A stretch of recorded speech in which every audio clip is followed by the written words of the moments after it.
Dallas has improved from plus 1,400 to plus 1,000 after the huge victory over Minnesota.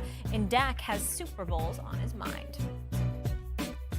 But Jerry said after the game that performance convinces him that you guys are Super Bowl contenders. What do you think when you hear the owner of the team talking like that? I mean, I was convinced before. Yeah, I mean, he tells you guys a lot of things. I'm not going to get caught up on one of his statements. As I said, we laid a brick last week, a pretty good one, but we've got to turn the page from that and make sure that we do that again this Thursday and just continue to progress. All right, Keyshawn Johnson back here with us. Key, which Super Bowl matchup would you be most thankful for? I want to see Kansas City and Dallas. That's who I want to see. And the reason I want to see Kansas City, because I think Patrick Mahomes, right, he's been in the AFC Championship game ever since he's been the starter.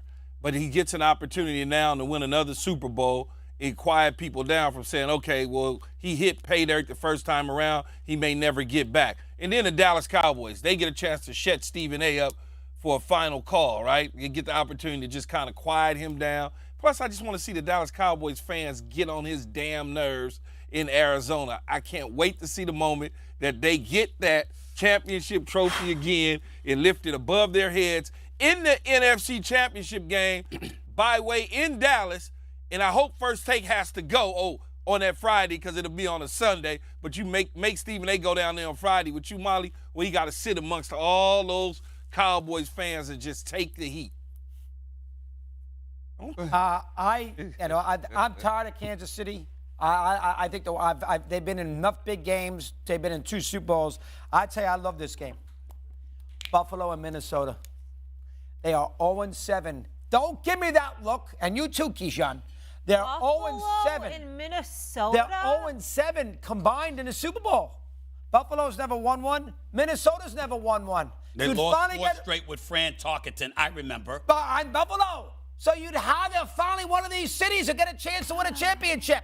Plus, we can calm everybody down on Cousins. He'd be in. Buffalo's a fun team. They've never played in this spot. I think a Bill Vikings Super Bowl, the fact that the city, one of those cities would finally win a championship, would be an absolute superior Super Bowl. And you probably think the Purple People Eaters are walking through the door too, huh? That's a good team. Page, Eller, yes. Gary Larson. And you're going to think Kirk Cousins in the Super Bowl. You have lost your damn mind. Absolutely ridiculous, utterly ridiculous selection on your part.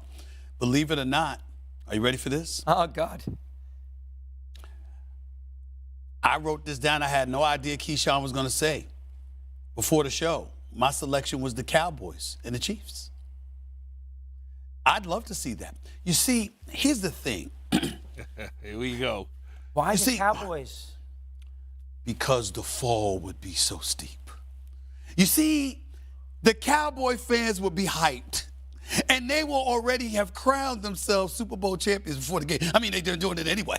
I mean, no matter how much they've stunk up the joint over the last 26, 27 years, somehow, someway, we're going to win the Super Bowl next year, right? So now this time, it would actually be legit. They'd actually have a chance. And don't get me wrong, it would be rough for me. Because understand, Keyshawn, First Take is coming to the Super Bowl. We will be there. We will be there. First Take will be in the house. I will be in the house all week long. Super Bowl week, okay? I'll be there. Now, damn it, it ain't so far in L.A. I missed that one last year. I will not get into that because I love my boss and I don't want to think about bad memories because I'm going to get upset that I wasn't in L.A. last year. But this is a consolation prize that I can accept. I'm going to be in Arizona for this Super Bowl. And those Cowboy fans going to be there. And before the game, trust me, they already crowned champions and stuff like that, right? But if you thought that the tears you saw on the faces of those fans was bad when they lost to San Francisco last year in the playoffs, could you imagine how it's going to be when they go into the Super Bowl and they fall? Just thinking about it tickles me to death. I'm going to love it. I mean, hold that thought, because that certainly would be breaking news, but I have actual breaking news here from our Adam Schefter, if we could get to that really quickly here. Has been named the NFC's Offensive Player of the Week. So certainly no member of this esteemed panel, Dominique Foxworth, Tim Hasselbeck, or Chris Canty, are going to pick the Giants, to win tomorrow. Yes, they will. Chris Canty likes the G-Men. Chris, tell us why.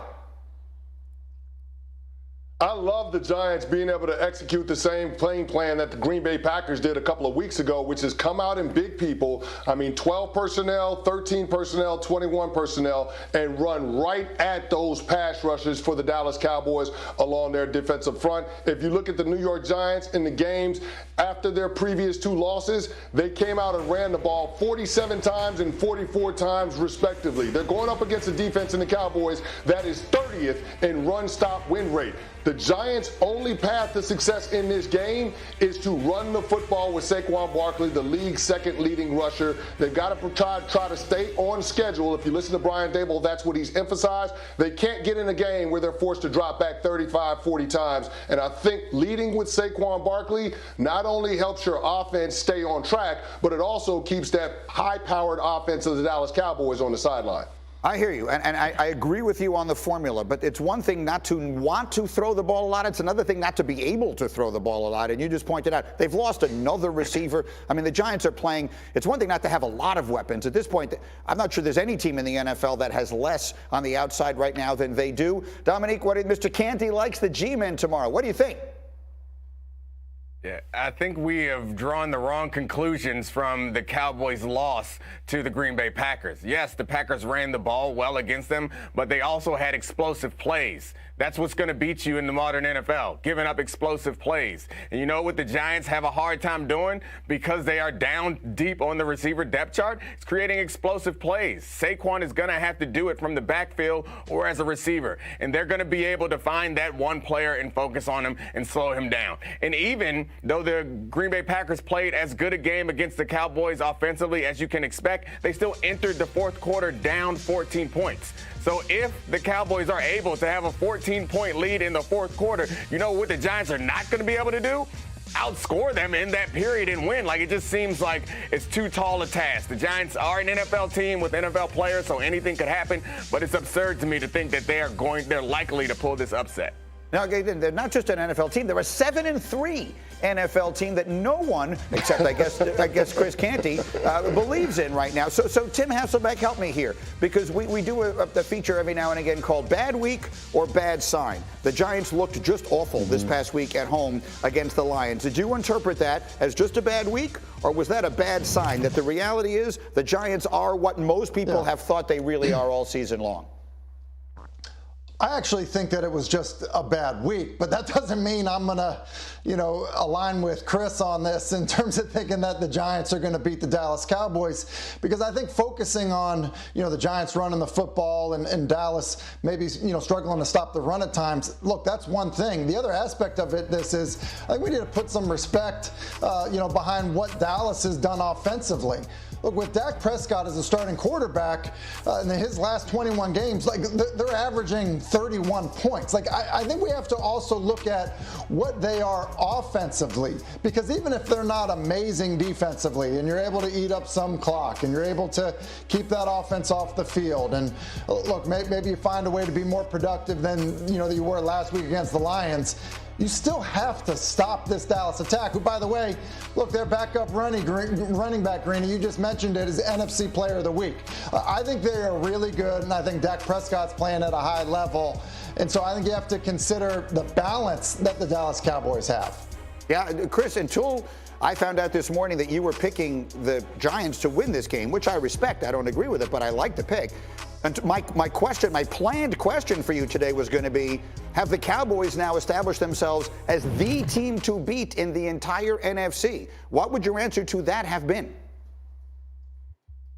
No. I don't think they're the team to beat. I don't think that they're number 2 in the NFC. That belongs to the Philadelphia Eagles and the San Francisco 49ers, respectively. I like what the Dallas Cowboys bring to the party, but I still have concerns about their run defense, Greeny. I really do. And I think this is an opportunity for them to prove me wrong going up against a team that really has no other path to victory other than being able to run the football. So I will say this, the Dallas Cowboys defense is one of the most explosive in the National Football League, but the Dallas Cowboys defense, this team is 1-3 when the Cowboys allow opposing offenses to rush for more than 30 attempts. So it'll be interesting to see how it all plays out on Thanksgiving Day. But I'm rolling with the G-men in this game.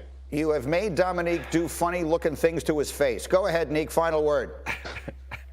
I mean, it's just like the Cowboys, I would say they're number 2 behind the Eagles, but maybe 1B. This running attack thing is something that we've been listening to for a couple weeks now. The Cowboys do have issues slowing down